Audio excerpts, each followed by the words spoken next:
ബിസ്മില്ലാഹിർ റഹ്മാനിർ റഹീം.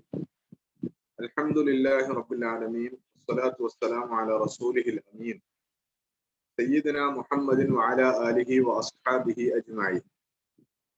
അല്ലാഹുമ്മ അല്ലിംനാ മാ യൻഫഉനാ വൻഫഅനാ ബിമാ അല്ലംതനാ വസിദ്നാ ഇൽമാ.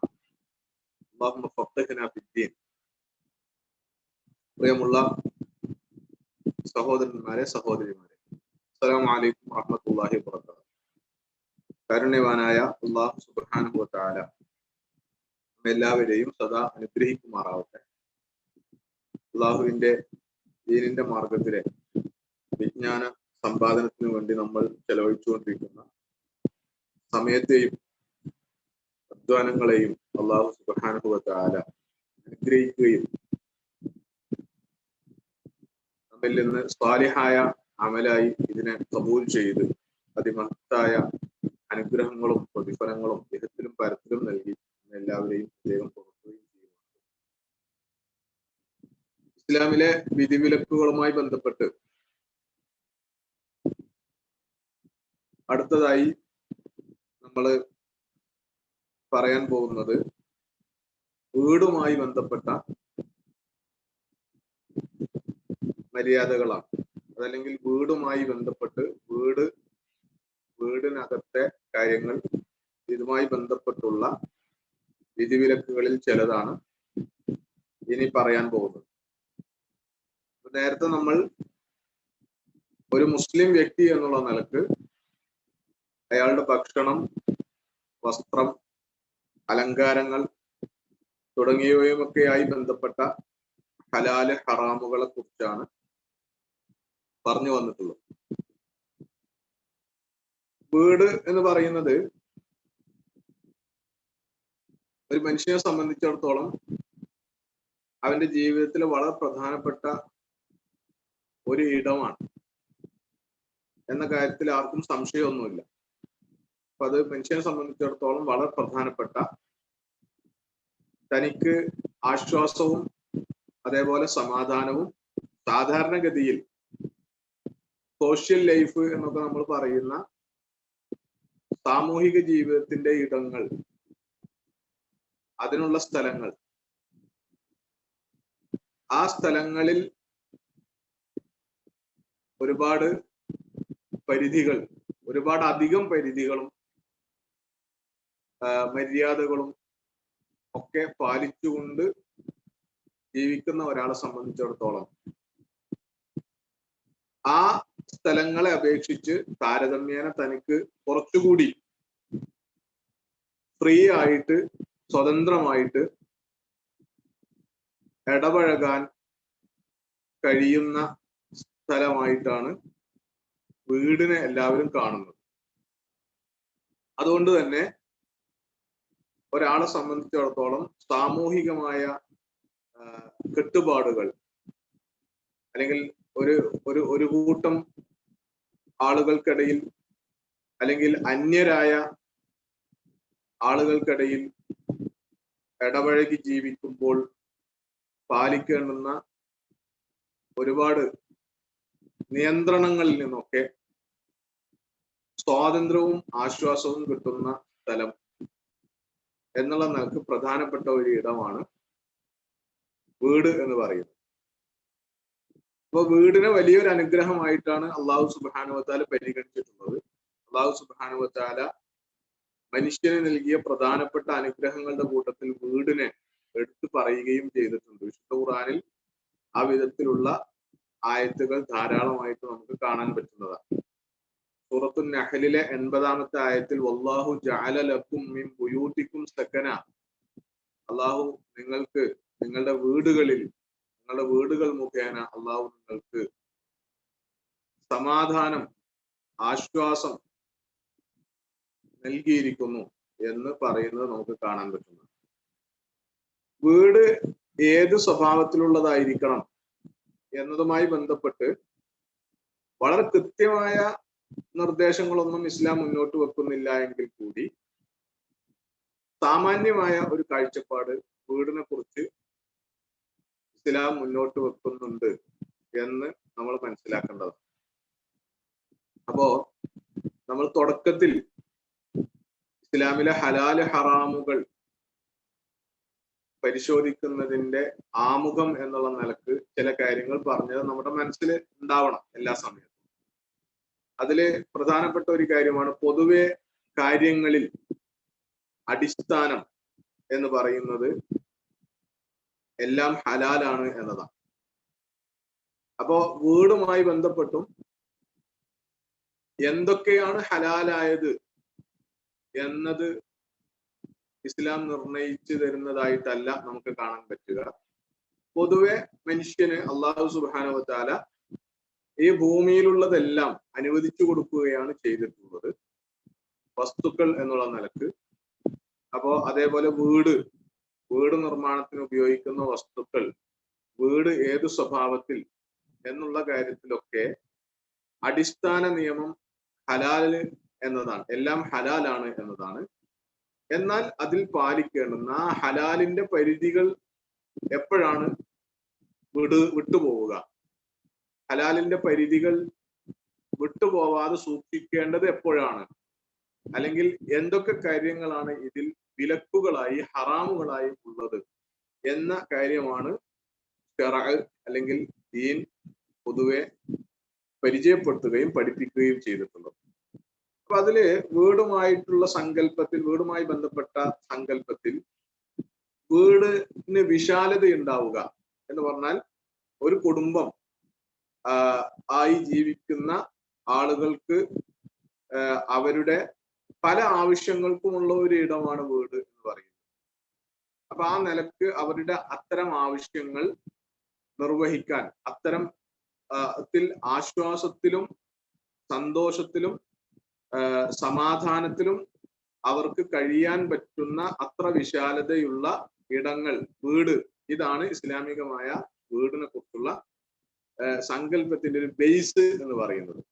അപ്പോ വിശാലത എന്ന് പറഞ്ഞാല് സാമാന്യം സ്വകാര്യതയും അതേപോലെ പിന്നെ അത്യാവശ്യം കഴിയാൻ ഉള്ള റൂമുകളുടെയും ഒക്കെ വിശാലതയും ഒക്കെയാണ് അതുകൊണ്ട് ഉദ്ദേശിച്ചിട്ടുള്ളത്. അപ്പോ പ്രത്യേകിച്ചും ഒരാളെ സംബന്ധിച്ചിടത്തോളം അയാൾ പുറത്ത് ഇറങ്ങുമ്പോൾ, അതാണായാലും പെണ്ണായാലും പുറത്ത് ഇറങ്ങുന്ന സമയങ്ങളിൽ അയാൾ ഒരു മാന്യത എന്നുള്ള നിലക്ക്, അതേപോലെ നഗ്നത വെളിവാക്കാതിരിക്കുക എന്നതിന്റെ അടിസ്ഥാനത്തിൽ ഒക്കെ അയാൾ നിർബന്ധമായും സ്വീകരിക്കേണ്ടുന്ന വസ്ത്രധാരണ രീതിയൊക്കെ ഉണ്ട്. അതിനെ കുറിച്ചൊക്കെ നമ്മൾ മുമ്പ് പറഞ്ഞിട്ടുള്ളതാണ്. അപ്പോ ഔറത്ത് മറക്കുക എന്നതിനപ്പുറത്തും ഉള്ള ചില കാര്യങ്ങൾ സാധാരണഗതിയിൽ ഇപ്പോ നമ്മൾ ഡ്രസ്സിങ്ങിലെ ഒരു ഫോർമാലിറ്റി എന്നൊക്കെ പറയുന്നത് നമ്മുടെ നഗ്നത മറക്കുക എന്നതിന്, അല്ലെങ്കിൽ ഔറത്ത് മറക്കുക എന്നതിനും അപ്പുറത്തുള്ള ഒരു കാര്യമായിരിക്കും. അപ്പൊ കുറച്ചുകൂടി ടിപ്പ് ടോപ്പിൽ അല്ലെങ്കിൽ കുറച്ചും കൂടിയൊക്കെ ഫോർമലായിട്ട് വസ്ത്രമണിയുക എന്നൊക്കെ പറയുന്നത് മനുഷ്യന്റെ സാമൂഹികമായ ആവശ്യമാണ്, അല്ലെങ്കിൽ അവന്റെ ഒരു മാന്യതയുമായി ബന്ധപ്പെട്ട കാര്യമാണ്. അപ്പോൾ സമൂഹത്തിലേക്ക് ഇറങ്ങുമ്പോൾ ആ നിലക്ക് സമൂഹത്തിന്റെ മുന്നിൽ മാന്യമെന്ന് തോന്നുന്ന വിധത്തിലുള്ള വസ്ത്രങ്ങൾ സ്വീകരിച്ചുകൊണ്ടൊക്കെയാണ് മനുഷ്യൻ പുറത്തിറങ്ങുക. അതിൽ നിന്നൊക്കെ അത്തരം നിയന്ത്രണങ്ങളൊന്നുമില്ലാതെ അത്തരം വസ്ത്രങ്ങൾ സ്ഥിരമായി അണിയുമ്പോൾ ഉണ്ടാകുന്ന അസ്വസ്ഥത, ബുദ്ധിമുട്ട്, ഇതിൽ നിന്നൊക്കെ ഒരു മോചനം മനുഷ്യൻ കണ്ടെത്തുന്നത് സ്വന്തം വീടിന്റെ അകങ്ങളിലാണ്.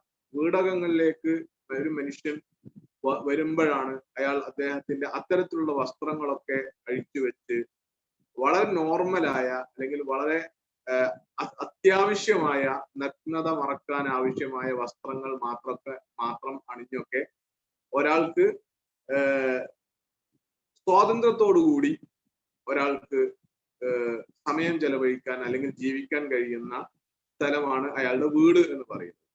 അപ്പൊ ആ നിലക്ക് തന്റെ നഗ്നതകളിലേക്ക്, അല്ലെങ്കിൽ തന്റെ മാന്യതയെ ഹനിക്കുന്ന വിധത്തിൽ തന്റെ നഗ്നതകളിലേക്ക്, തന്റെ സ്വകാര്യതകളിലേക്ക് മറ്റാരും എത്തി നോക്കാൻ കഴിയാത്ത വിധം ഭദ്രതയുള്ള, അതിന് മാത്രം സ്വാതന്ത്ര്യത്തോടു കൂടിയും ആശ്വാസത്തിലും തനിക്ക് ഇടപഴകാൻ കഴിയുന്ന ഒരു ഇടമായിട്ടാണ് വീടിനെ മനുഷ്യൻ കാണുന്നതും ഇസ്ലാം സങ്കല്പിക്കുന്നതും അങ്ങനെ തന്നെയാണ്. അതുകൊണ്ട് തന്നെ റസൂലുള്ളാഹി സ്വല്ലല്ലാഹി അലൈഹി വസല്ലമയെ കുറിച്ച് വീടിന്റെ ഒരു വിശാലത റസൂലുള്ളാഹി സ്വല്ലല്ലാഹി അലൈഹി വസല്ലമ ഇഷ്ടപ്പെട്ടിരുന്നു എന്നും, വിശാലമായ വീട് എന്ന് പറഞ്ഞാൽ നമ്മൾ തെറ്റിദ്ധരിക്കരുത്, അതിവിശാലമായ വീടുകളെ കുറിച്ചല്ല ഈ പറയുന്നത്.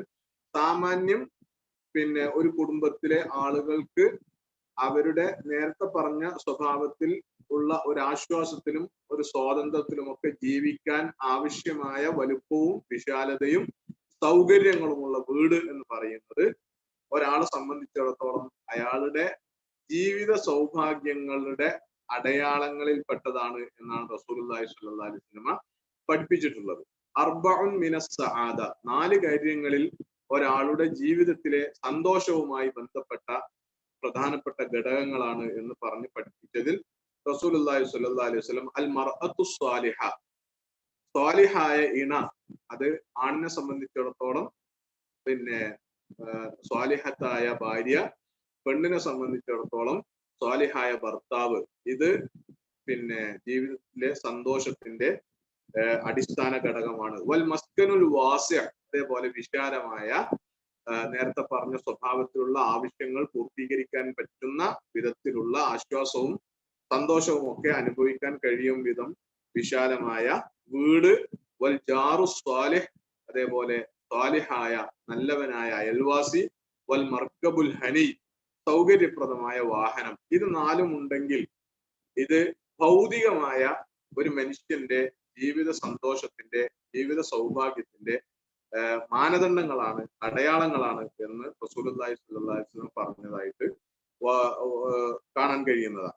അതേപോലെ തന്നെ റസൂലുള്ളാഹി സ്വല്ലല്ലാഹി അലൈഹി വസല്ലമയുടെ പ്രാർത്ഥനകളിൽ വീടുകളിലുള്ള ഒരു വിശാലത, അതിനു വേണ്ടിയുള്ള പ്രാർത്ഥന റസൂലിന്റെ പ്രാർത്ഥനകളിൽ ഉണ്ടായിരുന്നു എന്നും നമുക്ക് ഹദീസുകളിൽ നിന്ന് കാണാൻ പറ്റും. അപ്പൊ ആ പ്രാർത്ഥന കൂടി ചേർത്ത് വെച്ചാൽ നമുക്ക് മനസ്സിലാക്കാൻ കഴിയുക, റസൂലുള്ളാഹി സ്വല്ലല്ലാഹി അലൈഹി വസല്ലം വീടിന്റെ വിശാലത എന്ന് ഉദ്ദേശിച്ചത് വലിയ വീടുകൾ, വലിയ മണിമാളികൾ ഉണ്ടാവുക എന്നതല്ല, സൗകര്യങ്ങളുള്ള വീടുകൾ ഉണ്ടാവുകയും ആ വീടുകളിൽ സൗകര്യം ഫീൽ ചെയ്യുക, അല്ലെങ്കിൽ കംഫർട്ടബിലിറ്റി ഫീൽ ചെയ്യുക, അത് കംഫർട്ടബിൾ ആയ ഇടങ്ങളാവുക, ജീവിത ഇടങ്ങളാവുക എന്നതാണ് റസൂലുള്ളാഹി സ്വല്ലല്ലാഹി അലൈഹി വസല്ലം അതുകൊണ്ട് ഉദ്ദേശിച്ചത് എന്നും മനസ്സിലാക്കാൻ പറ്റുന്നു. നബി സല്ലല്ലാഹി അലൈഹി വസല്ലമയുടെ പ്രാർത്ഥിച്ചിരുന്നതായിട്ട് വന്നിട്ടുള്ള പ്രാർത്ഥനകളിൽ ഒന്ന് അല്ലാഹുമ്മ ഗ്ഫിർലി ദംബി, അല്ലാഹുവേ എനിക്ക് എന്റെ പാപങ്ങൾ നീ പുറത്തു തരണമേ എന്ന് പ്രാർത്ഥിച്ചതിന്റെ കൂട്ടത്തിൽ പിന്നീട് നബി സല്ലല്ലാഹി അലൈഹി വസല്ലം പ്രാർത്ഥിച്ച ആവശ്യപ്പെട്ട 2 കാര്യങ്ങൾ വസ്അലി ഫീ ദാരി, എന്റെ വീട്ടിൽ എനിക്ക് നീ വിശാലത നൽകണമേ എന്നതാണ്. അപ്പൊ പ്രാർത്ഥനയുടെ ശൈലിയിൽ തന്നെ ഒരു പ്രത്യേകതയുണ്ട്. വസ്അലി ദാരി എന്നല്ല, വസ്അലി ഫീ ദാരി എന്നതാണ്. അപ്പൊ വീട് ഓൾറെഡി ഉണ്ട്, ആ വീടിന്റെ ഒരു വിശാലത ഉണ്ട്, ആ വീട് ഇനിയും വലുതാക്കി തരണേ എന്നതല്ല പ്രാർത്ഥന. വസ്അലി ഫീ ദാരി, എനിക്കുള്ള വീട്ടിൽ എനിക്ക് നീ വിശാലത അനുഭവിപ്പിച്ചു തരണമേ, എനിക്ക് വിശാലത ഉണ്ടാക്കി തരണമേ എന്ന് പറഞ്ഞാൽ എന്റെ ആവശ്യങ്ങൾക്കും എന്റെ സൗകര്യങ്ങൾക്കും എന്റെ ആശ്വാസത്തിനും എന്റെ സുഖകരമായ ജീവിതത്തിനും ഉള്ള സൗകര്യം, അതിനാവശ്യമായ ഒരു വിശാലത എന്റെ വീട്ടിൽ എനിക്ക് നീ ഉണ്ടാക്കി തരണമേ എന്നതാണ്. അതിനെങ്ങനെ ഭൗതികമായി അത് വലുതാക്കി തരണേ എന്നുള്ള പ്രാർത്ഥനയല്ല എന്നതും അതിൽ പ്രധാനപ്പെട്ട കാര്യമാണ്. ബാരിക് ലി ഫീ റിസ്ഖി, അതുപോലെ തന്നെ എനിക്ക് എന്റെ അന്നത്തിൽ, എന്റെ ഭക്ഷണത്തിൽ എനിക്ക് നീ ബർക്കത്ത് പ്രദാനം ചെയ്യണമേ എന്നും റസൂലുള്ളാഹി സ്വല്ലല്ലാഹി അലൈഹി വസല്ലം പ്രാർത്ഥിച്ചതായിട്ട് കാണാൻ പറ്റുന്നതാണ്. അപ്പോൾ വീടിന്റെ ഒരു വിശാലത പ്രധാനമാണ്. ആ വിശാലതയിൽ തന്നെ വീടിന്റെ വലിപ്പത്തെക്കാൾ വീട് സൗകര്യപ്രദമാവുക, വീട് നമുക്ക് മാനസികമായി കംഫർട്ടബിൾ ആയും സൗകര്യപൂർണമായും അതേപോലെ നമുക്ക് സന്തോഷം നൽകുന്നതായും ഒക്കെ ഫീൽ ചെയ്യുക എന്നത് വീടിനെ സംബന്ധിച്ചിടത്തോളം വളരെ പ്രധാനപ്പെട്ടതാണ്. അപ്പൊ അത് വെറും മാനസികമായ ഒരു കാര്യം മാത്രമല്ല, അങ്ങനെ മാനസികമായി നമുക്ക് സൗകര്യപ്രദവും വിശാലതയും ഒക്കെ അനുഭവപ്പെടുന്ന വിധത്തിൽ അതിനാവശ്യമായ ഭൗതികമായ സൗകര്യങ്ങൾ കൂടി നമ്മുടെ വീടുകളിൽ ഉണ്ടാവുക എന്നത് പ്രധാനമാണ്. ആ അർത്ഥത്തിൽ ഉള്ള സൗകര്യങ്ങൾ ഉള്ള വീടുകൾ നിർമ്മിക്കുക, അത്തരം സൗകര്യങ്ങൾ വീടുകളിൽ ഉണ്ടാക്കുക എന്നത് അടിസ്ഥാനപരമായി ഇസ്ലാമിൽ വിലക്കില്ലാത്ത അല്ലെങ്കിൽ ഇസ്ലാം അനുവദിച്ചിട്ടുള്ള കാര്യമാണ് എന്നതുകൂടിയാണ് അതുമായി ബന്ധപ്പെട്ട് മനസ്സിലാക്കേണ്ടത്. വീടുമാതിന്റെ ഒരു വിശാലത, അതിന്റെ നിർമ്മാണത്തിൽ അതിന്റെ വലുപ്പം, അതിന്റെ സൗകര്യങ്ങൾ എന്നുള്ള കാര്യങ്ങൾ കഴിഞ്ഞാൽ പിന്നീട് ഇസ്ലാം പ്രാധാന്യം നൽകിയിട്ടുള്ള മറ്റൊരു കാര്യം നളാഫത്തുൽ ബുയൂത്ത് എന്നതാണ്. വീടുകളുടെ ഒരു വൃത്തി.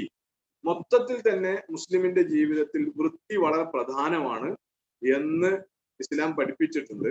അതിന്റെ ഭാഗമായിട്ട് തന്നെ വീടുകളുടെ വൃത്തി വളരെ പ്രധാനമാണ് എന്നത് വീടുമായി ബന്ധപ്പെട്ടുള്ള മനസ്സിലാക്കുന്ന ഒരു പ്രധാനപ്പെട്ട കാര്യമാണ്. അതുമായി ബന്ധപ്പെട്ടുള്ള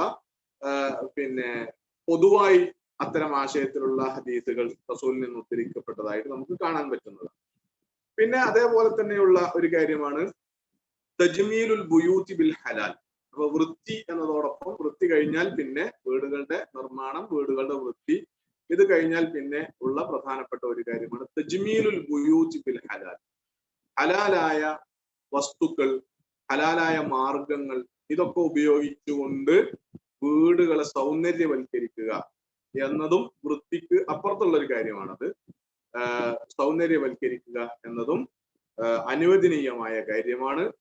ഹറാമല്ലാത്ത വസ്തുക്കൾ കൊണ്ട്, ഹറാമല്ലാത്ത കാര്യങ്ങൾ കൊണ്ട്, ഹറാമിന്റെ പരിധികളിൽ, ഹലാലിന്റെ പരിധികൾ ലംഘിച്ചുകൊണ്ട് ഹറാമിലേക്ക് പോകുന്ന വിധത്തിലല്ലാതെയുള്ള സൗന്ദര്യവൽക്കരണം വീടുകളെ സംബന്ധിച്ചിടത്തോളം, അലങ്കാരങ്ങൾ വീടുകളെ സംബന്ധിച്ചിടത്തോളം സ്വീകരിക്കുന്നതിന് ഇസ്ലാമികമായി വിലക്കില്ല.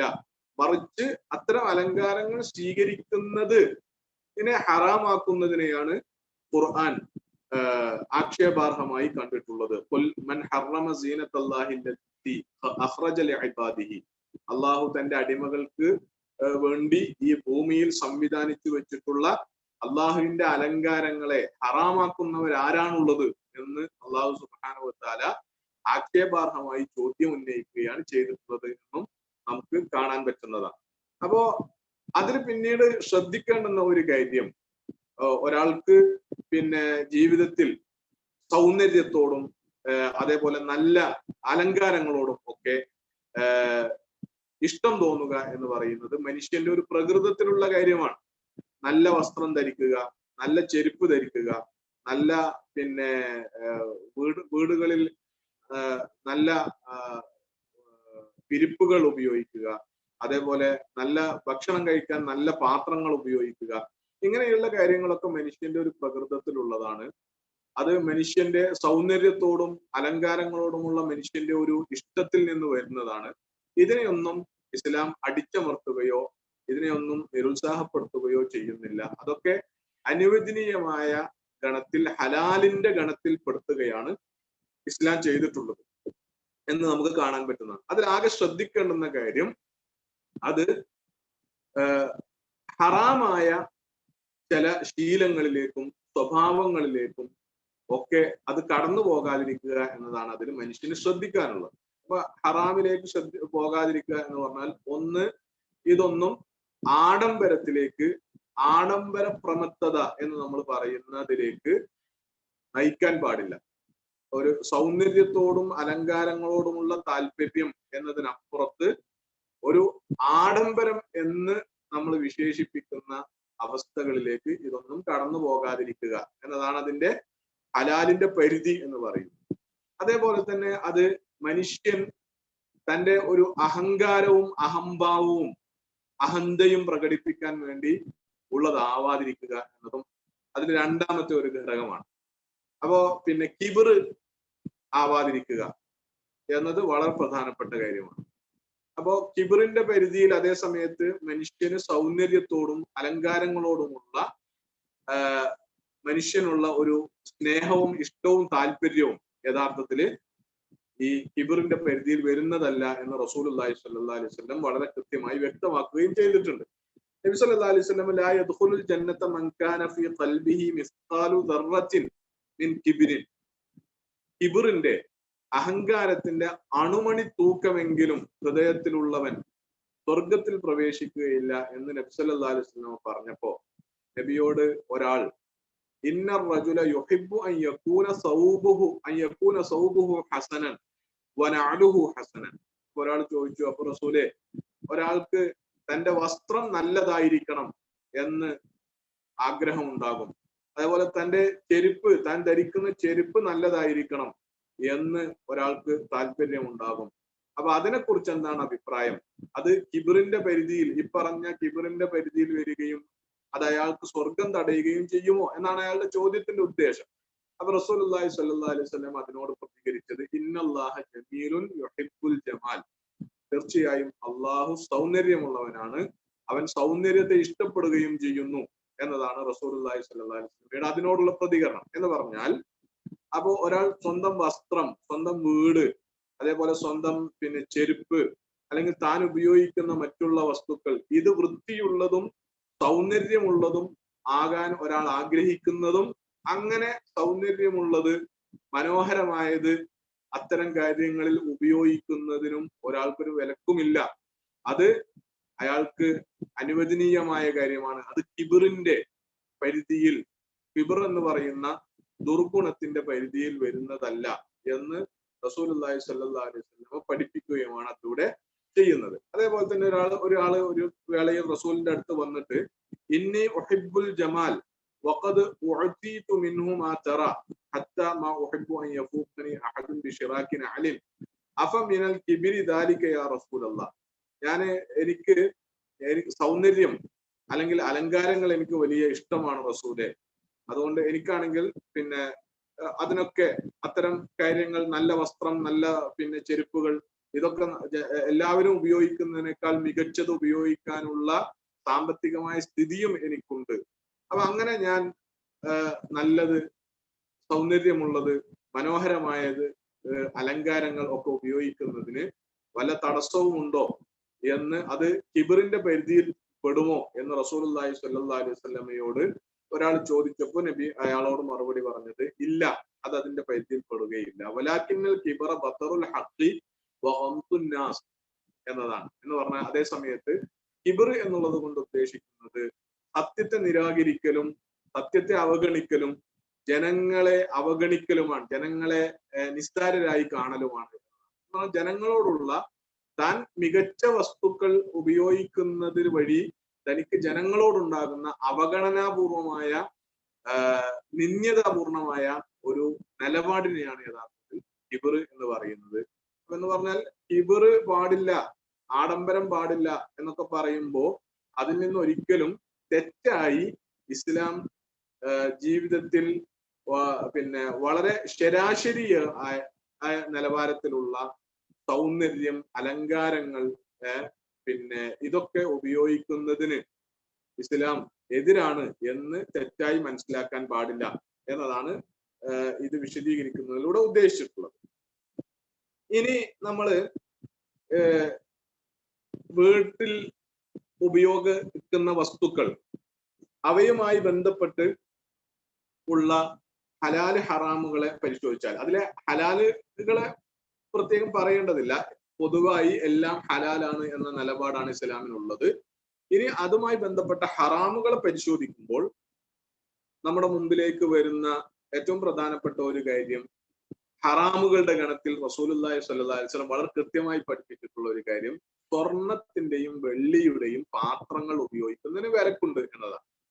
അപ്പൊ അത് നമ്മൾ നേരത്തെ പറഞ്ഞ ഈ ഏതൊക്കെ വസ്തുക്കളാണ് നമുക്ക് അനുവാദമുള്ളത് ഇല്ലാത്തത് എന്ന് തീരുമാനിക്കുന്നതിന്റെ ഒരു ഏറ്റവും പ്രധാനപ്പെട്ട മാനദണ്ഡം, കിബിറിലേക്കും ആഡംബരത്തിലേക്കും നയിക്കുന്ന വസ്തുക്കൾ, കിബിറിനെയും ആഡംബരത്തെയും കുറിക്കുന്ന വസ്തുക്കൾ നമുക്ക് ഉപയോഗത്തിന് അനുവാദമില്ല, വിലക്കുണ്ട് എന്നതാണ് അതിന്റെ അടിസ്ഥാനം. ആ അടിസ്ഥാനത്തിൽ നിന്നുകൊണ്ട് തന്നെ റസൂലുള്ളാഹി സ്വല്ലല്ലാഹു അലൈഹി വസല്ലം വിലക്കിയിട്ടുള്ള കാര്യമാണ് ആനിയത്തു ദഹബി വൽ ഫിദ്ദ, സ്വർണത്തിന്റെയും വെള്ളിയുടെയും പാത്രങ്ങൾ. നേരത്തെ നമ്മള് വസ്ത്രവും അലങ്കാരവും പറഞ്ഞ സമയത്ത് പുരുഷന്മാരെ സംബന്ധിച്ചിടത്തോളം സ്വർണ്ണാഭരണങ്ങളും പട്ടുവസ്ത്രങ്ങളും ഉപയോഗിക്കുന്നത് ഹറാമാണ് എന്ന് നേരത്തെ നമ്മൾ പറഞ്ഞിട്ടുണ്ട്. അപ്പൊ അതിനെ തുടർന്ന് വരുന്ന ഒരു വിധിയാണ്, വീട്ടിൽ ഭക്ഷണത്തിന് വേണ്ടി, ഭക്ഷണം പാചകം ചെയ്യാനോ ഭക്ഷണം കഴിക്കാനോ അതല്ലാത്ത മറ്റ് ആവശ്യങ്ങൾക്കോ വേണ്ടി ഉപയോഗിക്കുന്ന പാത്രങ്ങൾ, അത് ഒരിക്കലും സ്വർണത്തിന്റെയോ വെള്ളിയുടേതോ ആകാൻ പാടില്ല. കാരണം അത് കൃത്യമായി ആഡംബരത്തിന്റെയും അഹങ്കാരത്തിന്റെയും അഹന്തയുടെയും ചിഹ്നമാണ്. മനുഷ്യർക്ക് സ്വർണം പോലെ വളരെ മൂല്യമുള്ള ലോഹങ്ങൾ ഉപയോഗിച്ചുകൊണ്ട്, വസ്തുക്കൾ ഉപയോഗിച്ചുകൊണ്ട് പാത്രം നിർമ്മിക്കുകയും എന്നിട്ട് ഭക്ഷണം കഴിക്കാൻ അവ ഉപയോഗിക്കുകയും ചെയ്യണമെന്ന് ഒരാവശ്യവും ഇല്ല എന്നത് പ്രത്യേകിച്ചും റസൂലുള്ളാഹി സ്വല്ലല്ലാഹു അലൈഹി വസല്ലമയുടെ കാലത്ത് സ്വർണം, വെള്ളി എന്നൊക്കെ പറയുന്ന ആ കാലത്തെ നാണയങ്ങൾ എന്നതുകൂടിയാണ് എന്ന് മനസ്സിലാക്കണം. അപ്പോ അത്ര മൂല്യമുള്ള വസ്തുക്കൾ ഒരാൾ പാത്രം ആയിട്ട് ഉപയോഗിക്കുന്നു എന്ന് പറഞ്ഞാൽ അത് കൃത്യമായി ആഡംബരത്തെ കുറിക്കുന്നതാണ്. അതിന്റെ ഒരു ആവശ്യകത യഥാർത്ഥത്തിലില്ല. പാത്രമായിട്ട് ഉപയോഗിക്കാവുന്ന വസ്തുക്കൾ, ലോഹങ്ങൾ, ഇതൊക്കെ മറ്റ് പലതും ധാരാളമായി ലഭ്യമായിരിക്കെ ഇത്തരം വസ്തുക്കൾ ഉപയോഗിക്കുന്നതിന് അനുവാദമില്ല. അത് റസൂലുള്ളാഹി സ്വല്ലല്ലാഹു അലൈഹി വസല്ലം കൃത്യമായി വിലക്കിയിട്ടുണ്ട് എന്ന് കാണാൻ പറ്റുന്നതാണ്. അപ്പോ ഇത് ഹറാമാണ് എന്ന് പറയുമ്പോൾ നേരത്തെ ഉള്ള ഹുക്കുമുമായി ബന്ധപ്പെടുത്തി മനസ്സിലാക്കുമ്പോൾ തെറ്റിദ്ധാരണ ഉണ്ടാവാൻ സാധ്യതയുണ്ട്. ഇത് പുരുഷന്മാർക്ക് മാത്രമാണ്. നേരത്തെ സ്വർണ്ണാഭരണങ്ങൾ ഉപയോഗിക്കുന്നതിന് പുരുഷന്മാർക്ക് വിലക്കുള്ളത് പോലെ പുരുഷന്മാർക്ക് മാത്രമാണ് സ്വർണപാത്രങ്ങൾ ഉപയോഗിക്കുന്നതിന് അല്ലെങ്കിൽ വെള്ളിയുടെ പാത്രങ്ങൾ ഉപയോഗിക്കുന്നതിന് വിലക്കുള്ളത് എന്ന് തെറ്റിദ്ധരിക്കരുത്. ഇത് സ്ത്രീകൾക്കും പുരുഷന്മാർക്കും ഒരുപോലെ വിലക്കുള്ളതാണ്. സ്വർണത്തിന്റെ പാത്രങ്ങൾ, വെള്ളിയുടെ പാത്രങ്ങൾ എന്നിവയൊക്കെ ഉപയോഗിക്കുന്നത്. ഇനി ഇത് ഉപയോഗിക്കരുത് എന്ന് പറഞ്ഞാൽ അപ്പൊ അതേ സമയത്ത് ഇവ അലങ്കാര വസ്തുക്കളായി സൂക്ഷിക്കാൻ പറ്റുമോ, അലങ്കാര വസ്തുക്കളായി വീടുകളിൽ പ്രദർശിപ്പിക്കാൻ പറ്റുമോ എന്നതാണ് പിന്നെ വരുന്നൊരു വിഷയം. പാത്രങ്ങൾ എന്നുള്ള സ്വഭാവത്തിൽ അലങ്കാര വസ്തുക്കളായും സ്വർണം, വെള്ളി എന്നിവ കൊണ്ടുള്ള വസ്തുക്കൾ പിന്നെ അത് ഭക്ഷണം കഴിക്കാൻ ഉപയോഗിക്കുന്നില്ല. പക്ഷെ അതൊരു അലങ്കാരം എന്നുള്ളതാണ്. കാരണം ഇപ്പോ നമ്മുടെ ഏറ്റവും പ്രധാനപ്പെട്ട അലങ്കാര വസ്തുക്കൾ നമ്മുടെ വീടുകളിലേക്ക് കയറി വരുമ്പോ സ്വീകരണ മുറിയിലെ ഷോക്കേസിലെ ഏറ്റവും പ്രധാനപ്പെട്ട അലങ്കാര വസ്തുക്കൾ പലപ്പോഴും പാത്രങ്ങളും ഗ്ലാസുകളും പിന്നെ സമാനമായ വസ്തുക്കളുമാണ്. അപ്പൊ അത്തരം അലങ്കാര വസ്തുക്കൾ എന്നുള്ള നിലക്ക് പിന്നെ അവ ഉപയോഗിക്കാൻ പറ്റുമോ എന്നതാണ് പിന്നെ വരുന്ന വിഷയം. അങ്ങനെയും അവ ഉപയോഗിക്കാൻ പാടില്ല എന്നതാണ് പണ്ഡിതന്മാർ അഭിപ്രായപ്പെട്ടിട്ടുള്ളത്. കാരണം അതും ആഡംബരത്തിന്റെ ഒരു ചിഹ്നമായിട്ട്, അടയാളമായിട്ട് മനസ്സിലാക്കപ്പെടുന്നതാണ്. അതേപോലെ തന്നെ വിലക്കുള്ള കാര്യമാണ് വസ്ത്രങ്ങളുടെ കാര്യത്തിൽ. നേരത്തെ പുരുഷന്മാർക്ക് പട്ടുവസ്ത്രം ഉപയോഗിക്കുന്നതിന് വിലക്കുണ്ട് എന്ന് പറഞ്ഞു. അതേ സമയത്ത് സ്ത്രീകളെ സംബന്ധിച്ചിടത്തോളം പട്ടുവസ്ത്രങ്ങൾ ഉപയോഗിക്കുന്നതിന് വിലക്കില്ല. വീടുകളിൽ വിരിപ്പുകളായി ഉപയോഗിക്കുന്ന അതേപോലെ വീട്ടിലെ പലതരം ആവശ്യങ്ങൾക്ക് വേണ്ടി ഉപയോഗിക്കുന്ന തുണികൾ, വസ്ത്രങ്ങൾ, വസ്ത്രങ്ങൾ എന്ന് പറഞ്ഞാല് അണിയുന്ന വസ്ത്രങ്ങളല്ല, തുണികൾ. ഇത് വിരിപ്പുകൾ, പുതപ്പുകൾ പോലെയുള്ള കാര്യങ്ങൾ ഇത് പട്ടുകൊണ്ടുള്ളതാവുന്നതിന് വിലക്കുണ്ട്. സ്വർണം, വെള്ളി എന്നിവയുടെ പാത്രങ്ങൾ ഉപയോഗിക്കുന്നതിന് വിലക്കുള്ളത് പോലെ തന്നെ ഇത്തരം കാര്യങ്ങൾ പ്യുവർ പട്ട് ആകുന്നതിന് വിലക്കുണ്ട് എന്നുള്ളതുമാണ് അതിൽ ശ്രദ്ധിക്കേണ്ടുന്ന മറ്റൊരു കാര്യം. ഇതാണ് അത്തരം കാര്യങ്ങളിൽ വിലക്കുള്ള ഒരു കാര്യം എന്ന് പറഞ്ഞാൽ ആഡംബരം എന്ന ഗണത്തിൽ വരുന്ന വസ്തുക്കൾ.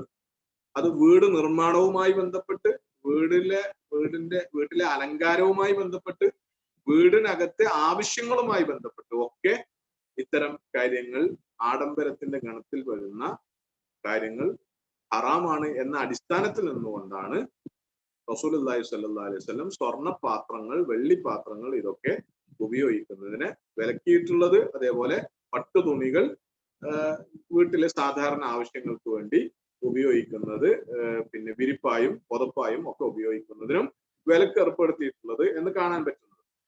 ഇനി രണ്ടാമത്തെ, ഇത്തരം വസ്തുക്കളിൽ, വീടുകളിൽ ഉപയോഗിക്കുന്ന വസ്തുക്കളിൽ ഹറാമിന്റെ ഗണത്തിൽ വരുന്ന രണ്ടാമത്തെ ഒരു കാര്യം വിഗ്രഹങ്ങളാണ്.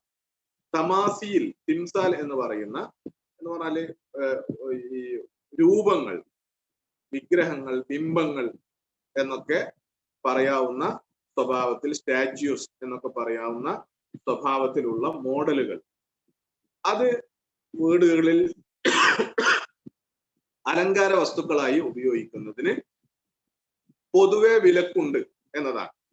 അപ്പോ റസൂലുള്ളാഹി സ്വല്ലല്ലാഹു അലൈഹി വസല്ലമയിൽ ഉദ്ധരിക്കപ്പെട്ട ധാരാളം ഹദീസുകൾ തമാസീൽ എന്ന ഗണത്തിൽ വിഗ്രഹങ്ങൾ, രൂപങ്ങൾ എന്നുള്ള അർത്ഥത്തിലുള്ളത് പിന്നെ വിലക്ക് വന്നതായിട്ട് നമുക്ക് കാണാൻ പറ്റുന്നതാണ്.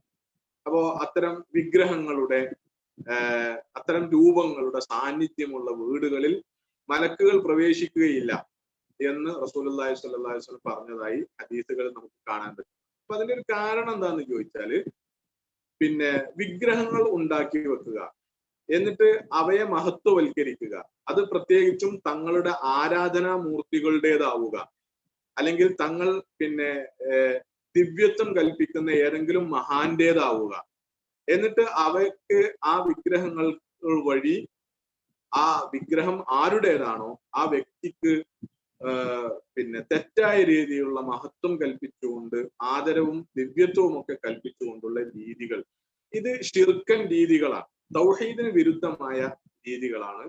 അപ്പൊ അവക്ക് വേണ്ടി വിഗ്രഹാരാധന എന്നുള്ള തീർത്തും തൗഹീദിന് വിരുദ്ധമായ ഒരു കാര്യത്തിന് വേണ്ടി ഉപയോഗിക്കപ്പെട്ടിരുന്ന ഒരു സംഗതികളാണ് ഈ പിന്നെ വിഗ്രഹങ്ങളുടെ നിർമ്മാണവും വിഗ്രഹങ്ങളുടെ ഉപയോഗവും എന്ന് പറയുന്നത്. അപ്പോ അതുള്ള വീടുകൾ എന്ന് പറഞ്ഞാൽ മിക്കവാറും ആ കാലഘട്ടങ്ങളിൽ പിന്നെ വിഗ്രഹാരാധകരുടെ വീടുകളായിരിക്കും. അതുകൊണ്ട് വിഗ്രഹാരാധകരോട് സാദൃശ്യമുള്ള, വിഗ്രഹാരാധകരുടെ വീടുകളോട് സാദൃശ്യമുള്ള ബിംബങ്ങളെ മഹത്വവൽക്കരിക്കുന്ന, വിഗ്രഹങ്ങളെ മഹത്വവൽക്കരിക്കുന്ന വീടുകൾ എന്ന സ്വഭാവത്തിൽ ആണ് മലക്കുകളുടെ ഒരു സാന്നിധ്യം അവിടെ ഉണ്ടാവൂല, മലക്കുകൾ അവിടെ നിന്ന് അകന്നു നിൽക്കും എന്ന് റസൂലുള്ളാഹി സ്വല്ലല്ലാഹു അലൈഹി വസല്ലം പറഞ്ഞത് എന്ന് പണ്ഡിതന്മാർ വിശദീകരിച്ചതായിട്ട് നമുക്ക് കാണാൻ പറ്റുന്നത്. അപ്പോ വിഗ്രഹങ്ങൾ പാടില്ല എന്ന് പറയുന്നതിന്റെ ബേസ് എന്താണെന്ന് ചോദിച്ചാൽ, ഒന്ന് പ്രത്യേകിച്ചും അല്ലാഹു അല്ലാതെ ആരാധിക്കപ്പെടുന്ന വല്ലതിന്റെയും വിഗ്രഹങ്ങളാണെങ്കിൽ അത് ഒരു നിലക്കും അത് ഹറാമാണ് എന്നുള്ള കാര്യത്തിൽ ആർക്കും സംശയമല്ല. ഒരു നിലക്കും അത് അനുവദനീയമല്ല. അതിനെ ഒരു അലങ്കാര വസ്തുവായി ഉപയോഗിക്കുന്നത് ഒരു നിലക്കും ഇസ്ലാമികമായി മുസ്ലിം വീടുകളിൽ ഉണ്ടാവാൻ പാടില്ലാത്ത കാര്യമാണ് എന്നുള്ള കാര്യത്തിൽ ആർക്കും സംശയം ഉണ്ടാവാൻ ഒരു തരവുമില്ല. അപ്പൊ അത് ഒന്നാമത്തെ കാര്യം. അപ്പൊ ഇനി അങ്ങനെ അള്ളാഹു അല്ലാതെ ആരാധിക്കുന്നവരുടേതൊന്നുമല്ല, അങ്ങനെ അല്ലാത്ത രൂപങ്ങൾ ഉണ്ടാക്കി വെക്കുന്നതിന്റെ ഹുക്ം എന്താണ് എന്നത് നമുക്ക് പരിശോധിക്കേണ്ടതുണ്ട്. അപ്പൊ അത് പിന്നെ ആരാധിക്കാനാണെങ്കിലും രണ്ടാമത്തെ ഒരു താല്പര്യം ഇതിലുണ്ടാവുക, ഇതിന്റെ നിർമ്മാണത്തിൽ വരിക, അള്ളാഹുവിന്റെ സൃഷ്ടിപ്പിനോട് കിടപിടിക്കുക എന്നതാണ്. അപ്പൊ ഇത് ഉണ്ടാക്കുന്ന ആള് താൻ പിന്നെ ഭയങ്കരമായ അല്ലെങ്കിൽ അതിശയകരമായ സൃഷ്ടി വൈഭവമുള്ള ആളാണ് എന്നുള്ള ഒരു മെന്റാലിറ്റിയിലാണ് ഒരാൾ അത് നിർമ്മിക്കുന്നത് എങ്കിൽ അതും കുറ്റകരമാണ്. അപ്പൊ ഇതൊന്നും നമുക്ക് ചിലപ്പോൾ ബാധകമായ കാര്യമായിരിക്കില്ല. ഓക്കെ, അതിന്റെ ഒരു ബേസ് മനസ്സിലാകാൻ വേണ്ടിയിട്ടാണ് അത് പറയുന്നത്. അപ്പൊ രണ്ടാമത്തെ ഒരു കാര്യം അതാണ്. ഇനി അതല്ലെങ്കിൽ പിന്നെ ഉണ്ടാവുക, ആളുകളുടെ സ്മരണക്ക് വേണ്ടിയിട്ടാണ് ഇതുണ്ടാക്കുക എന്നുള്ളതാണ്. ആളുകളുടെ സ്മരണക്ക് വേണ്ടി, സ്മരണ നിലനിർത്തുക എന്നതിന്റെ പേരിലാണ് ഇതുണ്ടാക്കുക. അപ്പൊ അതില് ഇസ്ലാമിന്റെ അടിസ്ഥാനപരമായ കാഴ്ചപ്പാട് ആളുകൾക്ക് മഹത്വം കൽപ്പിക്കുക. അപ്പൊ അവര് ചിലപ്പോ പിന്നെ നമുക്ക് പ്രിയപ്പെട്ട ആളുകൾ, നമ്മുടെ കാലത്ത് ജീവിച്ച അല്ലെങ്കിൽ നമ്മുടെ കാലത്തിന് മുമ്പ് നമുക്ക് പരിചയമുള്ള കാലത്ത് ജീവിച്ച അല്ലെങ്കിൽ നമ്മൾക്ക് കേട്ടുകേൾവിയുള്ള കാലത്ത് ജീവിച്ച മഹാന്മാരായ മനുഷ്യന്മാർ, ഈ ഭൂമിയിൽ ജീവിച്ച് മൺമറഞ്ഞു പോയ മഹാന്മാരായ മനുഷ്യന്മാർ, അല്ലെങ്കിൽ നമ്മുടെ ബന്ധുക്കൾ, വളരെ പ്രിയപ്പെട്ട ആളുകൾ, മാതാപിതാക്കൾ തുടങ്ങിയ ആളുകൾ, ഇവരുടെയൊക്കെ ഈ തരത്തിലുള്ള ബിംബങ്ങൾ, വിഗ്രഹങ്ങൾ എന്ന് പറഞ്ഞാൽ ഇത് ഫോട്ടോയെ കുറിച്ചല്ല ഇപ്പൊ പറയുന്നത്, ഫോട്ടോയെ കുറിച്ച് നമ്മൾ തുടർന്ന് പറയും. ഈ രൂപങ്ങൾ ഉണ്ടാക്കി വെക്കുക, കൃത്യമായി അവരുടെ രൂപങ്ങൾ ഉണ്ടാക്കി വെക്കുക, അത് അവരുടെ സ്മരണക്ക് വേണ്ടി അവ സ്ഥാപിക്കുക, ഇത് അനുവദനീയമാണോ എന്നതാണ്. ഇതൊരു അലങ്കാരം എന്നുള്ള നിലക്ക് നമ്മുടെ വീടുകളിൽ ഒരു പക്ഷേ നമ്മൾ ആളുകൾ സ്വീകരിക്കുന്ന ഒന്നാണ്. അപ്പൊ അതിന്റെ ഒരു ഇസ്ലാമികമായ മാനമാണ് പറയുന്നത്. അപ്പൊ അത് വിശദീകരിച്ചുകൊണ്ട് ഷെയ്ഖ് യൂസുഫ് അൽ ഖർളാവി വിശദീകരിച്ചിട്ടുള്ള കാര്യം, ആളുകൾക്ക് മഹത്വം കൽപ്പിക്കുക എന്നതുമായി ബന്ധപ്പെട്ട് ഇസ്ലാമിന് ഒരു നിലപാടുണ്ട്. ആ നിലപാടിന്റെ ബേസ് എന്താണെന്ന് ചോദിച്ചാൽ, ഒരാൾക്കും അമിതമായ മഹത്വം കൽപ്പിക്കാൻ ഇസ്ലാം അനുവദിക്കുന്നില്ല എന്നതാണ്. ആളുകൾക്ക് മഹത്വവും ആദരവും കൽപ്പിക്കുന്നതിൽ അതിന് കവിയാൻ പാടില്ല എന്നതാണ് ഇസ്ലാമിന്റെ വളരെ ബേസിക് ആയ നിലപാട്. അപ്പൊ അതുകൊണ്ട് തന്നെ ആളുകളെ അനാവശ്യമായി അവർക്കുള്ളതിനേക്കാൾ അപ്പുറത്തേക്ക് ആളുകളെ മഹത്വവൽക്കരിക്കുക എന്ന് പറയുന്നത് ദീനിയായി വിലക്കപ്പെട്ട കാര്യമാണ്. അത് റസൂലുള്ളാഹി സ്വല്ലല്ലാഹു അലൈഹി വസല്ലം സ്വന്തം കാര്യത്തിൽ എടുത്ത നിലപാടുകളിൽ നിന്ന് തന്നെ നമുക്ക് വളരെ കൃത്യമായിട്ട് മനസ്സിലാക്കാൻ പറ്റുന്നതാണ്. റസൂലുള്ളാഹി സ്വല്ലല്ലാഹു അലൈഹി വസല്ലം സ്വന്തത്തെ തന്നെ പോലും മഹത്വവൽക്കരിക്കുന്നതിനെ ഇഷ്ടപ്പെട്ടിരുന്നില്ല എന്ന് അതുമായി ബന്ധപ്പെട്ട് ധാരാളം ഹദീസുകൾ നമുക്കതുമായി ബന്ധപ്പെട്ട് കാണാൻ പറ്റുന്നതാണ്. നിങ്ങൾ ക്രിസ്ത്യാനികൾ ഈസാ പ്രവാചകനെ, ഈസാ നബി അലൈഹി സ്വലാമയെ മഹത്വവൽക്കരിച്ചതുപോലെ നിങ്ങൾ എന്നെ മഹത്വവൽക്കരിക്കരുത്. എന്നിട്ട് പരിധികൾ വിട്ടിട്ട്, അങ്ങനെ പരിധികൾ മഹത്വവൽക്കരണം പരിധി വിട്ടിട്ടാണ് ഈസാ നബിയെ കുറിച്ച് ഒടുവിൽ അവർ ദൈവമാണെന്നും ദൈവപുത്രനാണ് എന്നൊക്കെ വാദിക്കുന്ന അത്തരം വിശ്വാസ വ്യതിയാനങ്ങളിലേക്കൊക്കെ ക്രിസ്ത്യൻ സമൂഹം പോയത് അതിന്റെ ഒരു അടിസ്ഥാനത്തിലാണ് എന്ന് കാണാൻ കഴിയുന്നതാണ്. അപ്പൊ അതേപോലെ നിങ്ങൾ എന്നെ ചെയ്യരുത് എന്ന് റസൂലുള്ളാഹി സ്വല്ലല്ലാഹു അലൈഹി വസല്ലം പറഞ്ഞതായിട്ട്, അതേപോലെ ഈവൻ നബി സല്ലല്ലാഹു അലൈഹി വസല്ലമയുടെ കാര്യത്തിൽ നബി സല്ലല്ലാഹു അലൈഹി വസല്ലമ താൻ ഒരു സദസ്സിലേക്ക് കടന്നു വരുമ്പോ തന്നെ അഭിവാദ്യം ചെയ്തുകൊണ്ട് സഹാബികൾ ആളുകൾ എണീറ്റ് നിൽക്കുന്നത് പോലും റസൂലുള്ളാഹി സ്വല്ലല്ലാഹു അലൈഹി വസല്ലമ ഇഷ്ടപ്പെട്ടില്ല എന്ന് മാത്രമല്ല, നബി സല്ലല്ലാഹു അലൈഹി വസല്ലമ നേർക്ക് നേരെ അവരെ അതിൽ നിന്ന് വിലക്കുകയും ചെയ്തു. നബി സല്ലല്ലാഹു അലൈഹി വസല്ലമ അതുമായി ബന്ധപ്പെട്ട് ലാ തഖൂമു കമാ തഖൂമുൽ അആജിമു യുഅല്ലിമു ബഅദുഹാ ബഅദൻ, മറ്റുള്ള ഇതര സമൂഹങ്ങൾ അവരുടെ സംസ്കാരത്തിൽ അവരുടെ കൾച്ചറിൽ ഉള്ളതുപോലെ അവർ പരസ്പരം അങ്ങോട്ടും ഇങ്ങോട്ടും ആദരിക്കുകയും ബഹുമാനിക്കുകയും മഹത്വവൽക്കരിക്കുന്നതിന്റെയും ഭാഗമായി കാണുമ്പോൾ എഴുന്നേറ്റ് നിൽക്കുന്നത് പോലെ നിങ്ങൾ എന്നെ കാണുമ്പോൾ എഴുന്നേറ്റ് നിൽക്കരുത്, എഴുന്നേറ്റ് അങ്ങനെ എന്നെ ബഹുമാനിക്കരുത് എന്ന് റസൂലുള്ളാഹി സ്വല്ലല്ലാഹു അലൈഹി വസല്ലം വിലക്കിയതായിട്ടും ഹദീസിൽ നമുക്ക് കാണാൻ പറ്റുന്നതാണ്. ലാ തജ്അലു ഖബ്രി ഈദ, നിങ്ങൾ എന്റെ ഖബറിനെ നിങ്ങൾ ഒരു ആരാധനാ കേന്ദ്രമായി അല്ലെങ്കിൽ ഒരു ആഘോഷ കേന്ദ്രമാക്കി മാറ്റരുത് എന്ന് സഹാബികളോട് നബി സല്ലല്ലാഹു അലൈഹി വസല്ലം പറഞ്ഞതായും അള്ളാഹുവോട് നബി സല്ലല്ലാഹു അലൈഹി വസല്ലം അങ്ങനെ പ്രാർത്ഥിച്ചതായിട്ടും, അല്ലാഹുമ്മ ലാ തജ്അൽ ഖബ്രി വസനൻ യുഅബദ്, അല്ലാഹുവേ എന്റെ ഖബറിനെ ആരാധിക്കപ്പെടുന്ന ഒരു വിഗ്രഹമാക്കി മാറ്റരുത്, ഒരു രൂപമാക്കി നീ മാറ്റരുത് എന്ന് റസൂലുള്ളാഹി സ്വല്ലല്ലാഹു അലൈഹി വസല്ലം പ്രാർത്ഥിക്കുകയും ചെയ്തതായിട്ട് നമുക്ക് കാണാൻ പറ്റുന്നതാണ്. അപ്പൊ ഇത്തരം കാര്യം ഇസ്ലാമിന്റെ ആളുകളെ മഹത്വവൽക്കരിക്കുന്നതും അവരെ ശാശ്വതമായി അവരുടെ സ്മരണ നിലനിർത്തുന്നതുമായി ബന്ധപ്പെട്ട് ഇസ്ലാമിന്റെ ഒരു നിലപാട് ഇതാണ് എന്നിരിക്കെ ഒരാൾക്കും ഇങ്ങനെയുള്ള രൂപങ്ങൾ ഉണ്ടാക്കി സ്മരണ നിലനിർത്തേണ്ടെന്ന് മഹത്വവൽക്കരിക്കേണ്ടെന്ന് കാര്യമില്ല എന്നതാണ് ഇതുമായി ബന്ധപ്പെട്ട് ഷെയ്ഖ് യൂസുഫ് ഖർളാവി വിശദീകരിക്കുന്നത്. അപ്പോ ആളുകളുടെ സ്മരണ, ആളുകൾക്കുള്ള ആദരവ്, ബഹുമാനം, ഇതൊക്കെ കൊടുക്കാനുള്ള മാർഗം എന്താണെന്ന് ചോദിച്ചാൽ അത് സ്മരണകളിൽ, യഥാർത്ഥത്തിൽ തന്നെ നമ്മുടെ ചിന്തകളിൽ, നമ്മുടെ സംസാരങ്ങളിൽ ഒക്കെ അത്തരം ആളുകളെ കുറിച്ചുള്ള ആദരവും ബഹുമാനവും മഹത്വവും പ്രകടിപ്പിക്കാം. അതിന് വിലക്കുകളില്ല. പരിധികൾ പാലിച്ചുകൊണ്ട് അതാവാം. അതിനപ്പുറത്തേക്ക് ഒരാളെയും വിഗ്രഹമാക്കി മാറ്റി അയാളുടെ രൂപം ഉണ്ടാക്കി അതിനെ പ്രത്യേകമായ രീതിയിൽ പ്രതിഷ്ഠിച്ച് അത് വഴി അയാളുടെ സ്മരണ നിലനിർത്തുക, അതുവഴി അയാളുടെ ഓർമ്മ നിലനിർത്തുക, അതുവഴി അയാൾക്ക് ആദരവും ബഹുമാനവും നൽകുക എന്ന ഒരു രീതിയിലേക്ക് പോകേണ്ട ആവശ്യമില്ല.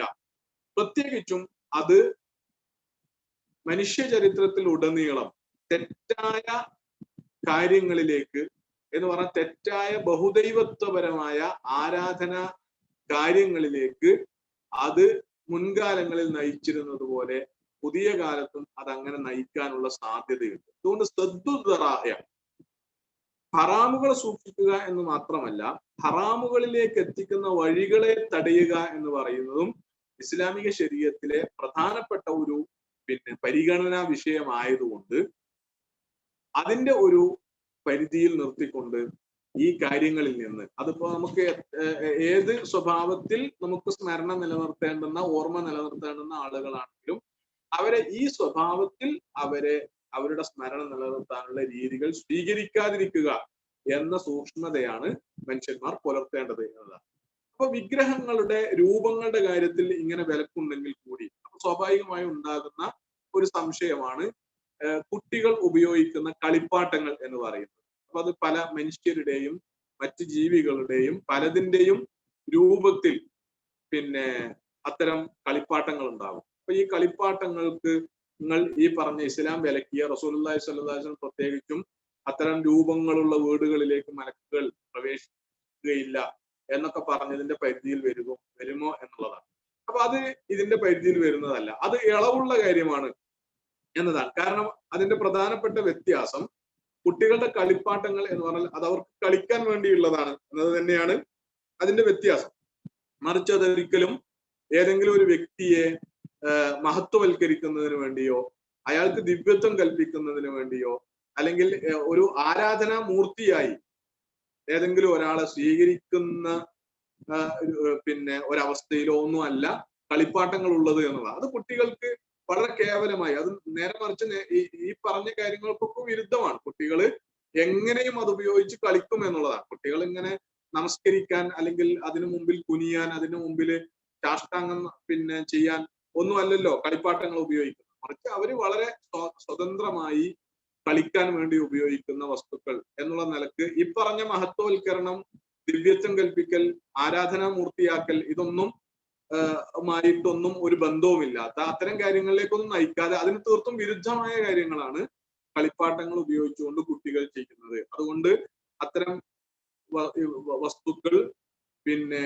കളിപ്പാട്ടങ്ങളായി ഉപയോഗിക്കുന്നതിന് വിലക്കില്ല എന്നതുമാണ് അതുമായി ബന്ധപ്പെട്ട് ഉള്ളത്. പ്രത്യേകിച്ചും അത്തരം വസ്തുക്കൾ ഇനിയിപ്പോ പിന്നെ ഏത് തരം വസ്തുക്കളാണ്, ഇപ്പൊ ജീവനുള്ള വസ്തുക്കളുടെ രൂപങ്ങളാണെങ്കിൽ കൂടി അവ കളിപ്പാട്ടങ്ങളായി ഉപയോഗിക്കുന്നതിന് പിന്നെ തടസ്സമില്ല എന്നതാണ് പണ്ഡിതന്മാർ അതുമായി ബന്ധപ്പെട്ട്. അതില് പിന്നെ തീവ്രമായ നിലപാടുകളുള്ള പണ്ഡിതന്മാരുണ്ട്. പക്ഷെ മൊത്തം ഇതിന്റെ ഒരു റൂഹ് പരിഗണിച്ചുകൊണ്ട് പണ്ഡിതന്മാർ ഫത്വ നൽകിയിട്ടുള്ളത്, ഷെയ്ഖ് യൂസുഫ് ഖർദാവിയൊക്കെ പ്രത്യേകിച്ചും ഫത്വ നൽകുന്നത് അത്തരം വസ്തുക്കൾ ഉപയോഗിക്കും, പ്രത്യേകിച്ചും അവ കുട്ടികൾ കളിക്കാൻ വേണ്ടി ഉപയോഗിക്കുന്നതായതുകൊണ്ടും അതേപോലെ തന്നെ ഇനിയിപ്പോ അങ്ങനെ മഹത്വവൽക്കരിക്കാൻ സാധ്യതയുള്ള വല്ല രൂപങ്ങളുമാണെങ്കിൽ കൂടി അവ ന്യൂനതകളോടുകൂടി നിർമ്മിക്കപ്പെട്ടതാണെങ്കിൽ അത് ഒരിക്കലും മഹത്വവൽക്കരണത്തിലേക്കും പിന്നെ വിലക്കപ്പെട്ട അല്ലെങ്കിൽ അനുവദനീയമല്ലാത്ത ആരാധന രീതികളിലേക്കൊന്നും പോവുകയില്ല എന്ന് ഉറപ്പിക്കാൻ പറ്റുന്ന കാര്യവുമാണ്. അപ്പൊ അതുകൊണ്ട് അതിനൊന്നും കുഴപ്പമില്ല എന്നുള്ളതാണ്. ഇനി അങ്ങനെയുള്ള രൂപങ്ങൾ കഴിഞ്ഞാൽ പിന്നെ അതേ സമയത്ത് ചിത്രങ്ങൾ, വരച്ച ചിത്രങ്ങൾ ഉപയോഗിക്കുന്നത് അലങ്കാരം എന്നുള്ള നിലക്ക് ഉപയോഗിക്കുന്നതുമായി ബന്ധപ്പെട്ടുള്ള നിയമവും മനസ്സിലാക്കുമ്പോഴും ഇതേ കാര്യങ്ങളൊക്കെ തന്നെയാണ് അതിൽ നമ്മൾ മനസ്സിലാക്കേണ്ടത്. ഏതെങ്കിലും അർത്ഥത്തിൽ പിന്നെ ഒരു ആരാധന എന്നുള്ള ഒരവസ്ഥയിലേക്ക് നയിക്കുന്ന വല്ല ചിത്രങ്ങളുമാണെങ്കിൽ അത് അലങ്കാരമായി അല്ലെങ്കിൽ അത് വീടുകളിൽ സ്ഥാപിക്കുന്നതിന് വിലക്കുണ്ട്, അത് ഹറാം തന്നെയാണ്. അതല്ലെങ്കിൽ ഏതെങ്കിലും ഒരു വ്യക്തിയെ അനാവശ്യമായ സ്വഭാവത്തിൽ അല്ലെങ്കിൽ അർഹതപ്പെട്ടതല്ലാത്ത രൂപത്തിൽ മഹത്വവൽക്കരിക്കാനും അയാൾക്ക് എന്തോ അയാൾ വഴി എന്തെങ്കിലും ഒരു ബർക്കത്ത് പ്രതീക്ഷിക്കുകയോ ഒക്കെ ചെയ്യുന്ന രീതിയിൽ, ഇസ്ലാം അനുവദിച്ചിട്ടില്ലാത്ത രീതിയിൽ അത്തരം ചിത്രങ്ങൾ ആണെങ്കിൽ അതും ഉപയോഗിക്കുന്നതിന് വീടുകളിൽ അലങ്കാരമായിട്ട് വീടുകളിൽ സ്ഥാപിക്കുന്നതിന് വിലക്കുണ്ട് എന്നതാണ്. അതല്ലാത്ത സ്വഭാവത്തിൽ ചിത്രങ്ങൾക്ക് വിലക്കില്ല എന്നതാണ് പൊതുവെ പണ്ഡിതന്മാർ പറഞ്ഞിട്ടുള്ളത്. പ്രത്യേകിച്ചും പുതിയ കാലത്ത് ഉണ്ടായി വന്നിട്ടുള്ള ഫോട്ടോഗ്രാഫ്, പിന്നെ ക്യാമറ ചിത്രങ്ങൾ എന്ന് പിന്നെ ചിത്രങ്ങൾക്ക് അത് ആവശ്യത്തിന് വേണ്ടി പിന്നെ അതിന്റെ പരിധികൾ പാലിച്ചുകൊണ്ട്, പരിധികൾ പാലിക്കുക എന്ന് പറഞ്ഞാൽ അതുകൊണ്ട് ഉദ്ദേശിക്കുന്നത് ഒരിക്കലും അത്തരം ചിത്രങ്ങൾ നമ്മുടെ വിശ്വാസപരമായ പിന്നെ പരിധികൾ അതിലംഘിക്കുന്നതാവാൻ പാടില്ല.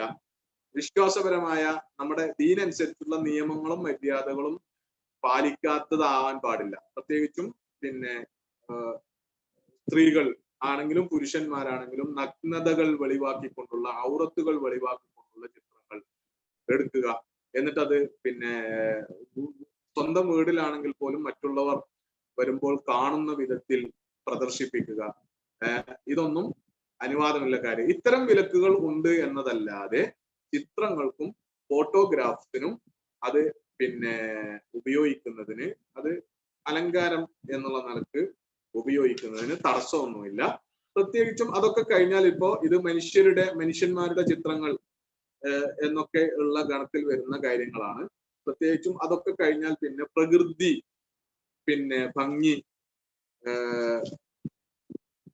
ഉള്ള പ്രകൃതി ഭംഗി എന്നുള്ള നിലക്കുള്ള ഇപ്പൊ മരങ്ങൾ, അരുവികൾ, നദികൾ, സമുദ്രം, ആകാശം, പർവ്വതങ്ങൾ, ഇങ്ങനെയൊക്കെയുള്ള വസ്തുക്കൾ, പ്രകൃതിയിലെ കാര്യങ്ങൾ, ഇവയൊന്നും ചിത്രങ്ങളായി വരയ്ക്കുന്നതിനോ വരച്ച് സൂക്ഷിക്കുന്നതിനോ അവ വീടുകളിൽ അലങ്കാരത്തിന് ഉപയോഗിക്കുന്നതിനോ ഇസ്ലാമികമായിട്ട് വിലക്കൊന്നുമില്ല എന്നതാണ്. ഇനി വീടുമായി ബന്ധപ്പെട്ട് അവസാനമായിട്ട് ഒരു കാര്യം കൂടി പറഞ്ഞിട്ട് അവസാനിപ്പിക്കാം. കുറച്ച് ദീർഘിച്ചു പോയിട്ടുണ്ട്, ഇതും കൂടി പറഞ്ഞിട്ട് അവസാനിപ്പിക്കും.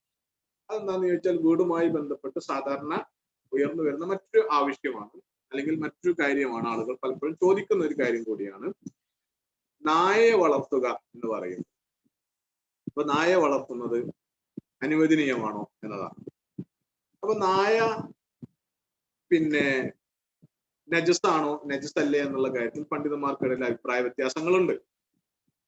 നായ മൊത്തത്തിൽ നജസാണോ എന്നുള്ള കാര്യത്തിൽ. അതേ സമയത്ത് നായ തലയിട്ട പാത്രം അത് നജസാകുമെന്നും അങ്ങനെ നജസായ പാത്രം 7 പ്രാവശ്യം കഴുകണമെന്നും അതിലൊരു പ്രാവശ്യം മണ്ണ് കലക്കിയ വെള്ളം കൊണ്ടായിരിക്കണം എന്നുമൊക്കെ ഹദീസിൽ സ്ഥിരപ്പെട്ടതും അതിൽ ആർക്കും അഭിപ്രായ വ്യത്യാസം ഇല്ലാത്തതുമാണ്.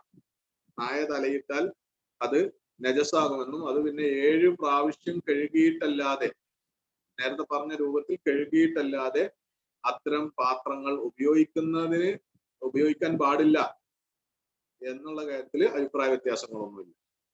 അപ്പോ അതേ സമയത്ത് നായ മൊത്തത്തിൽ നജസാണോ അല്ലേ എന്നുള്ള കാര്യത്തിൽ പണ്ഡിതന്മാർക്ക് അഭിപ്രായ വ്യത്യാസം ഉണ്ടതാണ്.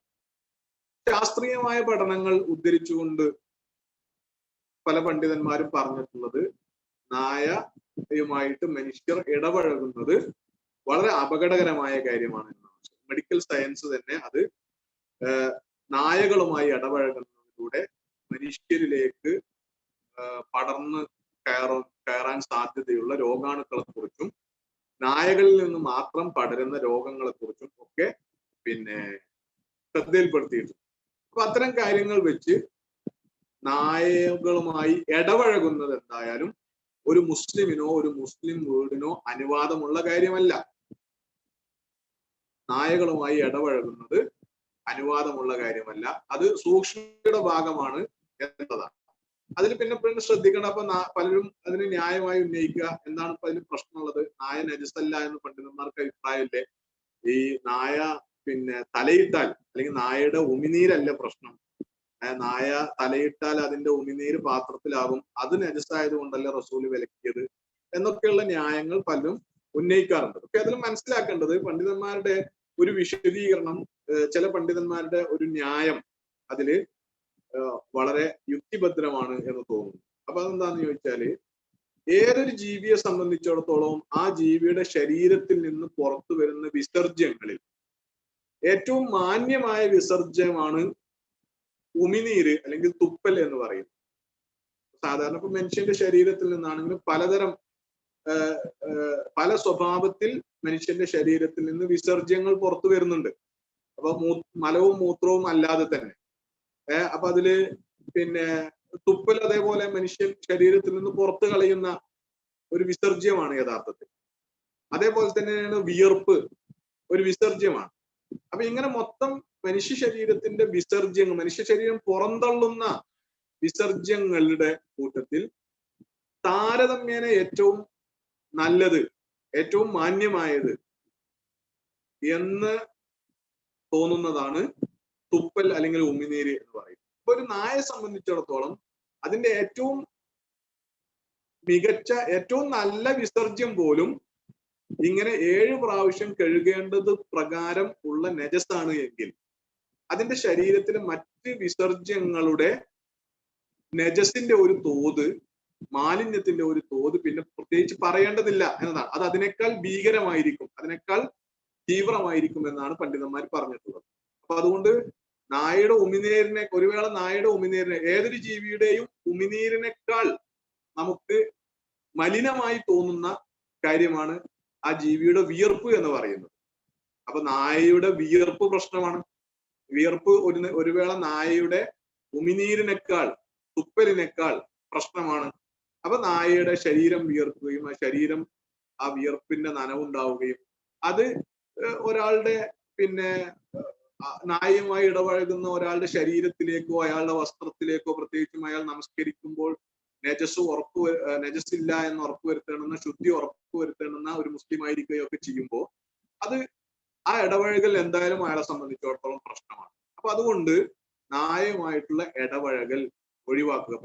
എന്ന് മാത്രമല്ല, നായ പല വീടുകളിലും ഇതിന്റെ ഒരു അപകടവും ഇതിന്റെ ഒരു ശറഈയായ വിധിയും മനസ്സിലാക്കാത്തത് കൊണ്ട് നായയെ വളർത്തുകയും നായ വീടിന്റെ സ്വീകരണ മുറിയിലും വീടിന്റെ എല്ലാ അടുക്കളയിലും ഒക്കെ നായ കയറി മേയുന്ന കൾച്ചർ സ്വീകരിക്കുന്ന, പാശ്ചാത്യൻ കൾച്ചർ സ്വീകരിക്കുന്ന, ഇസ്ലാമിൻ്റെതല്ലാത്ത കൾച്ചർ സ്വീകരിക്കുന്ന ആളുകളുണ്ട്. അത് യഥാർത്ഥത്തിൽ തന്നെ വിലക്കപ്പെട്ട കാര്യമാണ്. ഒരു മുസ്ലിമിന്റെ ഒരു കൾച്ചറിന് യോജിച്ചതല്ല എന്നതാണ് അതിന്റെ ഹറാം എന്ന് പറയുന്നതിനേക്കാൾ ഒരു മുസ്ലിമിന്റെ കൾച്ചറിന് യോജിച്ചതല്ല. യഥാർത്ഥ മുസ്ലിം എന്ന് പറഞ്ഞാൽ നമസ്കാരത്തിൽ ശ്രദ്ധയുള്ള, 5 നേരം നമസ്കരിക്കണം. ആ 5 നേരം നമസ്കരിക്കുവാൻ വൃത്തിയും വെടിപ്പും മാലിന്യങ്ങളിൽ നിന്നുള്ള മുക്തിയും ആവശ്യമുള്ള ഒരു മുസ്ലിമിനെ സംബന്ധിച്ചിടത്തോളം ഇങ്ങനെ സ്വതന്ത്രമായി നായകളുമായിട്ടുള്ള ഇടപഴകൽ അയാളുടെ ഒരു കൾച്ചറിന് യോജിക്കുന്നതല്ല എന്നത് നമുക്ക് വളരെ സിമ്പിൾ ആയിട്ട് കോമൺ സെൻസ് കൊണ്ട് മനസ്സിലാക്കാൻ പറ്റുന്ന കാര്യമാണ്. അപ്പൊ അതുകൊണ്ട് നായകളെ അങ്ങനെ ഇടപഴകി ജീവിക്കുന്ന സ്വഭാവത്തിൽ വീട്ടിൽ സ്വതന്ത്രരായി വിടുന്ന വിധത്തിൽ നായകളെ വളർത്തുന്നതിന് എന്തായാലും അനുവാദമില്ല. അപ്പൊ നായകളെ ഒരു നിലക്കും വളർത്താൻ പാടില്ല എന്നാണോ ഈ പറയുന്നത് എന്നതാണ്. അങ്ങനെയല്ല പറയുന്നു. റസൂലുള്ളാഹി സ്വല്ലല്ലാഹു അലൈഹി വസല്ലം ഉദ്ധരിക്കപ്പെട്ട ഹദീസുകളിൽ ചില പ്രത്യേകമായ ആവശ്യങ്ങൾക്ക് വേണ്ടി നായകളെ വളർത്താം. ഇപ്പൊ ഞാൻ ഇതുവരെ പറഞ്ഞത് നായകളെ ഒരു നിയന്ത്രണവുമില്ലാതെ നായകളെ വളർത്തുകയും വീടിൽ സ്വൈരവിഹാരത്തിന് അനുവദിക്കുകയും ചെയ്യുന്നതിനെ കുറിച്ചാണ്. അതേ സമയത്ത് കൂട്ടിലിട്ട് വീട്ടിൽ പ്രത്യേക ആവശ്യങ്ങൾക്ക് വേണ്ടി പിന്നെ നായകളെ ഇണക്കി പരിശീലിപ്പിച്ച് വളർത്താൻ പറ്റുമോ എന്നുള്ള കാര്യമാണ്. അതിന് അനുവാദമുണ്ട്. റസൂലുള്ളാഹി സ്വല്ലല്ലാഹു അലൈഹി വസല്ലമ ഹദീസിൽ അത് അനുവദിക്കുകയും ചെയ്തതായിട്ട് പിന്നെ നമുക്ക് കാണാൻ പറ്റുന്നതാണ്. നബി സല്ലല്ലാഹു അലൈഹി വസല്ലമയുടെ അതുമായി ബന്ധപ്പെട്ട ഹദീസിൽ അത് അനുവദിച്ചുകൊണ്ട് നബി സല്ലല്ലാഹു അലൈഹി വസല്ലമ പ്രസ്താവന നടത്തിയിട്ടുണ്ട് എന്ന് നമുക്ക് കാണാൻ പറ്റുന്നത്. അപ്പൊ അതുകൊണ്ട് പിന്നെ ആ ആവശ്യങ്ങൾ നബി സല്ലല്ലാഹു അലൈഹി വസല്ലമയുടെ പറഞ്ഞിട്ടുള്ള ഹദീസിൽ വന്നിട്ടുള്ള ആവശ്യങ്ങൾ 3 എണ്ണമാണ്. ഒന്ന് പിന്നെ വേട്ടയാണ് ആവശ്യം. അപ്പൊ വേട്ട ആവശ്യത്തിന് വേണ്ടി ഒരാൾക്ക് നായയെ വളർത്താം എന്നതാണ്. രണ്ടാമത്തെ ആവശ്യം കൃഷിയുടെ സംരക്ഷണം, കാവൽ, കൃഷിക്ക് കാവൽ നിൽക്കാൻ പണ്ട് കാലങ്ങളിൽ ആളുകൾ അങ്ങനെ ചെയ്തിരുന്നു, ഇപ്പോഴും അങ്ങനെ ചെയ്യാൻ പോകുന്നതാണ്. അതേപോലെ കാലികൾ, വളർത്തു മൃഗങ്ങളുടെ സംരക്ഷണത്തിന് വേണ്ടി, അവരുടെ കാവലിന് വേണ്ടിയിട്ട് എന്ത് ചെയ്യാം, നായകളെ വളർത്താം. ഇനി വീടിന്റെ കാവലിന് വേണ്ടിയിട്ട് എന്ത് ചെയ്യാം, നായകളെ വളർത്താം. അപ്പൊ അങ്ങനെ ആവശ്യങ്ങൾ കൃത്യമായ ഒരു മനുഷ്യന് നായയെ കൊണ്ട് മാത്രം സാധ്യമാകുന്ന ആവശ്യങ്ങൾ, ആ ആവശ്യങ്ങൾക്ക് വേണ്ടി നായകളെ വളർത്താം. പക്ഷെ അത് കൃത്യമായ അകലം പാലിച്ചുകൊണ്ട് അവയെ തൊട്ടും തലോടിയും കെട്ടിപ്പുണർന്നും ഉള്ള സ്വഭാവത്തിലുള്ള ഒരു സംസ്കാരം സ്വീകരിക്കാതെ കൃത്യമായ അകലം പാലിച്ചുകൊണ്ട് ആ നായയിൽ നിന്ന് നജസിന്റെ ഒരു അംശവും തന്റെ ശരീരത്തിലേക്കോ താൻ ഉപയോഗിക്കുന്ന വീട് കിടക്കുമുറി, വസ്ത്രങ്ങൾ, നമസ്കാര സ്ഥലം, ഭക്ഷണം കഴിക്കാൻ ഉപയോഗിക്കുന്ന സ്ഥലം, പാത്രങ്ങൾ, ഇതിലേക്കൊന്നും അവയിൽ നിന്ന് ഒരു ഉപദ്രവവും ഉണ്ടാകുന്നില്ല എന്ന് ഉറപ്പുവരുത്തുന്ന സ്വഭാവത്തിൽ കൃത്യമായ അകലം പാലിച്ചുകൊണ്ട് നായകളെ വളർത്തുന്നതിന് തടസ്സമില്ല.